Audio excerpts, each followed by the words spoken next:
सचिन, आप हिंदी में इंटरव्यू करना है? हाँ जी। अच्छा, हिंदी में। तो आप अपने बारे में बताइए थोड़ा। सर, मैं सचिन कुमार यादव राजस्थान के झुंझुनू जिले से संबंध रखता हूँ। मैंने प्रारंभिक शिक्षा गांव में ही की थी। ग्रेजुएशन मैंने आईआईटी दिल्ली से इलेक्ट्रिकल इंजीनियरिंग में की है। 2016 में ग्रेजुएशन करने के बाद से ही मैं सिविल सर्विसेज की प्रिपरेशन कर रहा हूँ। तो आप ये कौन सा चांस है? सर, ये मेरा तीसरा चांस है। पहले कहाँ तक पहुँचे थे? सर, मैं पहली बार में मैंने इंटरव्यू दिया था, फाइनलिस्ट में नहीं आ पाया था। दूसरी बार मेरा मेंस लिखा था, पर इंटरव्यू के लिए कॉल नहीं आया था। तो इस बार मैं इंटरव्यू दे रहा हूँ दूसरी बार। तो पहली बार इंटरव्यू इंग्लिश में दिया था क्या? जी, इंग्लिश में। जी, आप कंफर्टेबल हैं हिंदी में? हाँ जी। गुड। तो आईआईटी से इलेक्ट्रिकल इंजीनियरिंग? हाँ जी। अच्छा, उसमें इलेक्ट्रिकल इंजीनियरिंग करने के बाद हाँ जी। इस एडमिनिस्ट्रेटिव सर्विस में आने का क्यों आप सोच रहे हैं? सर, आईएएस में आने का बचपन से ही रुझान था। अच्छा। फिर सर जैसे जैसे बड़ा हुआ, जैसे जैसे और जानकारियाँ मिली, तो सर आईएएस जो है सबसे सर मुझे अपने लिए the most attractive career option लगा।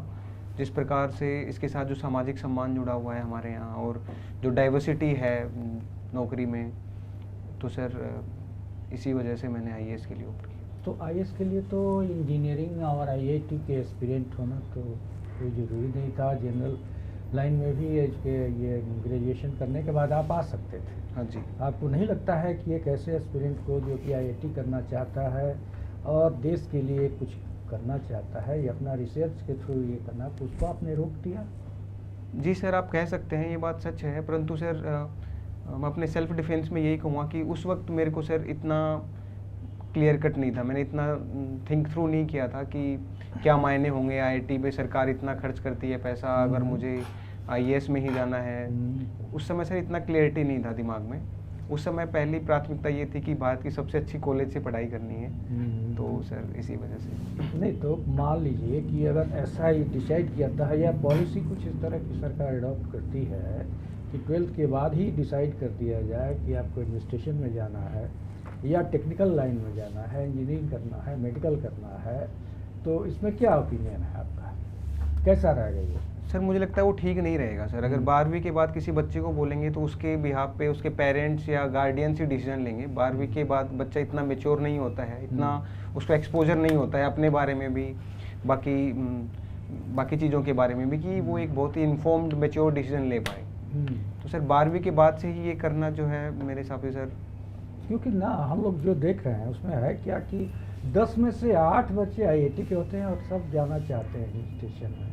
तो एक तरह से हमको लगता है कि वैक्यूम नहीं क्रिएट हो रहा है। सर सही बात है सर। आज जो है 2 वजह सर मैं मानता हूँ इसकी।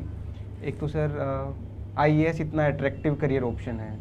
दूसरा सर, अब लोग जितने भी अच्छे स्टूडेंट हैं वो आईआईटी आ जाते हैं। फिर अगर उस प्रकार से कुछ, जैसे सर मेरा बैकग्राउंड में मानता हूँ कि एक वजह है कि मैं कहीं ना कहीं कॉर्पोरेट लाइफ में अपने आप को उतना अच्छा करता हुआ नहीं देखता हूँ। तो सर इस प्रकार के बच्चों की संख्या आज बढ़ रही है जो एक मॉडेस्ट बैकग्राउंड से आते हैं और आईएएस को बहुत ही लुकअप करते हैं। तो एक सोशल मोबिलिटी का भी उनके लिए एक बहुत बड़ा ये वो बन जाता है। और हिंदुस्तान में एक समझिए कि एक गरीब देश है और इतना खर्च होता है कि आईआईटी का ये तैयार करने में बीटेक को, उसके बाद वो छोड़ देते हैं।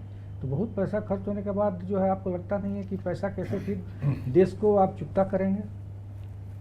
सर मुझे लगता है कि मैं भले ही अपने इंजीनियरिंग स्किल्स में नहीं, परंतु सर मैं पूरा प्रयत्न करूंगा कि जो मेरे ऊपर खर्च हुआ है मैं उसको न केवल यूटिलाइज करूं परंतु उससे भी ज़्यादा दे पाऊँ। मैंने जो आईआईटी से सीखा है केवल वो सर इंजीनियरिंग एकेडमिक नॉलेज तक ही सीमित नहीं था सर। उसके अलावा भी मुझे बहुत एक्सपोजर मिला है आईआईटी में। बहुत सारी प्रॉब्लम सॉल्विंग अप्रोच है, लेकिन सर बहुत सारा ऐसा मुझे लगता है कि पर्सनल डेवलपमेंट मेरा हुआ है जिसको मैं जीवन में जो है यूटिलाइज कर पाऊँगा और प्रयत्न करूँगा सर कि मैं।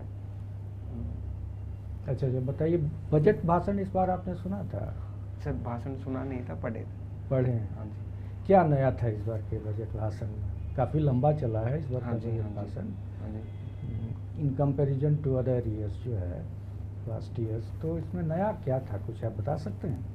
सर जो मेरे को सबसे अच्छी बात लगी, नया तो जानता नहीं वो नया होगा कि नहीं, कि सर जिस प्रकार इकोनॉमिक स्लो डाउन था अभी, जो एक्स्ट्रा ऑर्डिनरी सर्कमस्टांसेस अभी जो इकोनॉमी के थे, उसके बावजूद सरकार ने जो है फिस्कल डिफिसिट को बिना ब्रिज किए उतना ज़्यादा 0.5% ही उन्होंने ब्रिज किए, उसको बिना किए। और जिस प्रकार से कंजम्पशन को बढ़ावा देने के लिए जो एक रूरल डेवलपमेंट एग्रीकल्चर में जो सरकार ने जो अपना कैपिटल एक्सपेंडिचर का जो अपना दायरा उसको भी बिल्कुल कॉम्प्रोमाइज़ नहीं किया।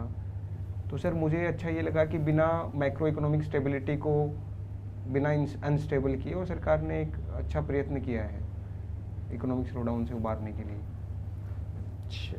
किसान के लिए क्या था इसमें?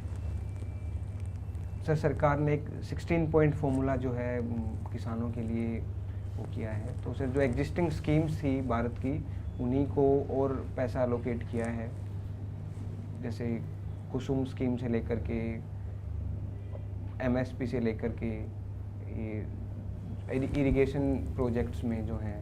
एमएसपी पे क्या किया इस बार? सर एमएसपी जो है नया नहीं किया है सर, कुछ भी पैसा अलोकेट किया है, सिर्फ नया कुछ नहीं है सर उसमें। इम्प्रूवमेंट तो नहीं हुई ना एमएसपी? नहीं सर इस बार नहीं। चलो माइक्रो इरिगेशन में, ड्रिप हाँ, इरिगेशन में जी, कुछ जी। उन्होंने बोला। हाँ जी। तो फिर किसान के लिए वेलफेयर क्या हुआ उसका?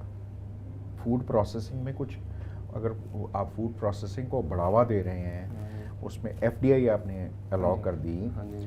तो उससे तो फिर ये आ जाएंगे हिंदुस्तान लीवर और कॉल, ये सारे जो बड़ी बड़ी कंपनी फूड प्रोसेसिंग में। किसान के लिए क्या हुआ? सर एफडीआई को सिर्फ ऐसे ही देखना, सर मुझे लगता है कि एफडीआई जब आएगी तो उसके साथ में एक इन्वेस्टमेंट आएगा, पैसा आएगा खेती में। और कैसे? सर बाहर से कोई पैसा इन्वेस्ट करेगा, नई टेक्नोलॉजी वो लेकर के आएगा और उससे प्रोडक्टिविटी हमारे यहाँ बढ़ेगी। और प्रोसेसिंग में भी सर जैसे बाहर से पैसा आएगा तो जो आज जो कैपिटल डेफिसिट है कि उतना जो टेक्नोलॉजी डेफिसिट है सर वो, तो हम एक उसमें भी हमारे यहाँ जो है फ़ायदा होगा। आपने बीटेक की है हाँ जी। In electrical. हाँ जी। तो with that point of view कोई किसानों के लिए कोई इंसेंटिव, कोई नॉन कन्वेंशनल एनर्जी का जो चल रहा हो या कुछ ऐसा हो या कुछ और आने वाला हो, आप कुछ बता सकते हैं उसके बारे में? सर एक सोलार पावर का जो है, जो थोड़ा सा इलेक्ट्रिकल को मेरे को जो क्लोजेस्ट लगता है किसानों के, कि एक इलेक्ट्रिकल इंजीनियर जो है सोलार पैनल में आजकल जो R&D हो रहा है, तो सर मुझे लगता है कि एक सोलार पावर किसानों के लिए एक बहुत ही इनकम जनरेटिंग सोर्स बन सकता है। कैसे? सर जैसे खेत, किसान का खेत है तो उसमें सर कुछ एक ऊंचाई पे अगर वो सोलर पैनल लगाए तो सर वो अपनी फसल भी उगा सकता है और इलेक्ट्रिसिटी भी जनरेट कर सकता है। तो उससे वो अपनी पावर, अपनी एनर्जी रिक्वायरमेंट को भी फुलफिल कर सकता है। और अगर हम नेट मीटरिंग कर दें और हमारा इलेक्ट्रिकल ग्रिड सिस्टम इतना एफिशिएंट हो जाए तो वो जो सरप्लस एनर्जी वो जो जनरेट कर रहा है, जो बना रहा है, उसको वो ग्रिड को बेच भी सकता है। आपने बोला थोड़ा उठा के सोलर जी। पैनल लगा दें, हाँ जी। कोई ऐसा मॉडल है जो हिंदुस्तान में हो चुका है ऑलरेडी? कहीं पे स्टेट गवर्नमेंट ने कुछ ऐसा किया हो? सर अभी मैं नहीं सोच पा रहा हूँ। गुजरात अच्छा जब चीफ मिनिस्टर थे, हाँ जी। उन्होंने जितने भी कैनाल्स किए, हाँ जी। उन कई कैनाल्स के ऊपर, नहरों के ऊपर हाँ जी। सोलर पैनल लगा के इवेपोरेशन लॉसेस रिड्यूस करके जी। वहीं से टर्मिनल दिए हुए हैं उनके खेतों को पानी देने के लिए और उनके सोलर पंप चलाने के लिए। मोदी जी की एक किताब है, उसमें उन्होंने उनके फोटोग्राफ्स भी दी हुई हैं। अच्छा ठीक है, मैं मतलब देख देखूंगा लीजिएगा सर। उसको। जी जी देखूंगा sir. What is your opinion about BIMSTEC? You know what the full form of BIMSTEC? Yes, sir. What is it? Bay of Bengal initiative for multi sectoral BIMSTEC Technical and economic Cooperation. Cooperation. ठीक है, तो इसके बारे में अभी क्या हो रहा है? What are the implications? Is it doing well? Not doing well? Sir BIMSTEC sir मुझे लगता है कि जब से सार्क जो है 2016 के बाद से सार्क कहीं ना कहीं एक तरह से ठप हो गया है सर, तो उसके बाद से बिम्स्टेक का इम्पोर्टेंस भारत के लिए बढ़ जाता है। तो इसमें न केवल सार्क के माइनस अफगानिस्तान, पाकिस्तान है, थाईलैंड और म्यांमार भी हैं। तो इससे हमारी neighbourhood first policy, act east policy, दोनों का कहीं ना कहीं कन्वर्जेंस है सर। Good. तो इसके थ्रू कनेक्टिविटी प्रोजेक्ट्स हैं और बाकी मल्टी सेक्टोरल है। तो सर ये तो इसमें इम्पेडिमेंट क्या है? कोई रुकावटें हैं? क्या हैं? आज तक क्या हुआ है? तरक्की कर रहा है, सही नहीं कर रहा है? सर अभी इतना ग्राउंड पे इतना जहाँ तक मैं जानता हूँ इतना हम कर नहीं पाए हैं। कनेक्टिविटी भी हमारी अभी तक बहुत ख़राब है और सर किससे कनेक्टिविटी करनी है? कोई बहुत बड़ी सड़क कोई है इसमें जो सोचा गया है? सर BBIN एक है, एक जो सितवे प्रोजेक्ट म्यांमार में हम हाँ, एक ट्राईलेटरल हाईवे। ट्राईलेटरल वो इंडिया क्या है? म्यांमार थाईलैंड करेक्ट जी, करेक्ट करेक्ट जी वो डेवलप कर रहे हैं हम। But they haven't taken of. Yes sir. Good. और ये जो बॉर्डरलैंड अकॉर्ड हुआ है वो उसका मुद्दा क्या है?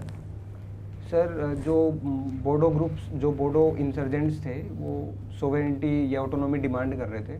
तो अभी जो असम गवर्नमेंट ऑटोनॉमी कर रहे थे या सेपरेट स्टेट डिमांड कर रहे थे?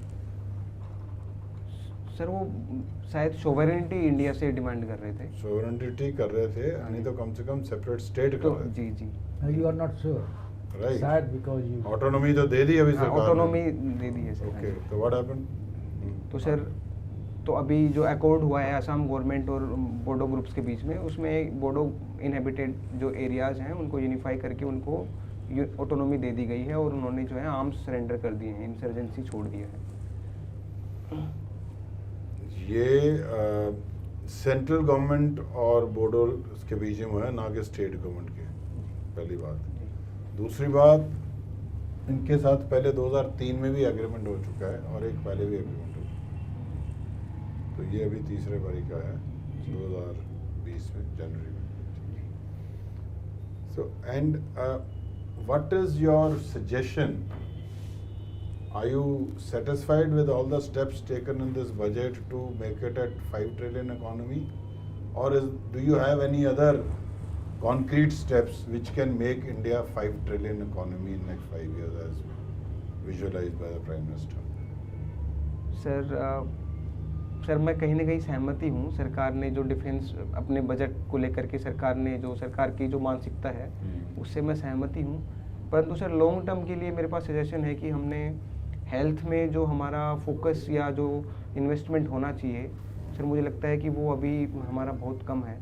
तो सर तो उससे 5 ट्रिलियन इकोनॉमी कैसे बनेगी? जी सर, वो उसके लिए मेरे पास नहीं है सर सजेशन। मैंने और लॉन्गर टर्म के लिए जो है नहीं, आपके पास नहीं। आप बताइए कि क्या कदम ले भारत कि हम 5 ट्रिलियन इकोनॉमी बन सकें। हेल्थ केयर तो हो गया, हेल्थ केयर में तो खर्चा होगा, ठीक है, थोड़ा सा इकोनॉमी के, और क्या करना चाहिए? सर सबसे पहले तो सरकार का अभी मुझे लगता है फोकस ही होना चाहिए कि जो अभी जो रोड मैप तय किया है अगले साल के लिए, अगले 4 साल के लिए, उसको इम्प्लीमेंट करे फुली। सर हमारा बजट जो जैसे कि सर जैसे हमने रूरल डेवलपमेंट और एग्रीकल्चर के लिए जितना इन्वेस्टमेंट किया है, तो देखने में ये आता है अक्सर कि फील्ड तक वो इसका इम्पैक्ट नहीं पहुंच पाता है आज भी।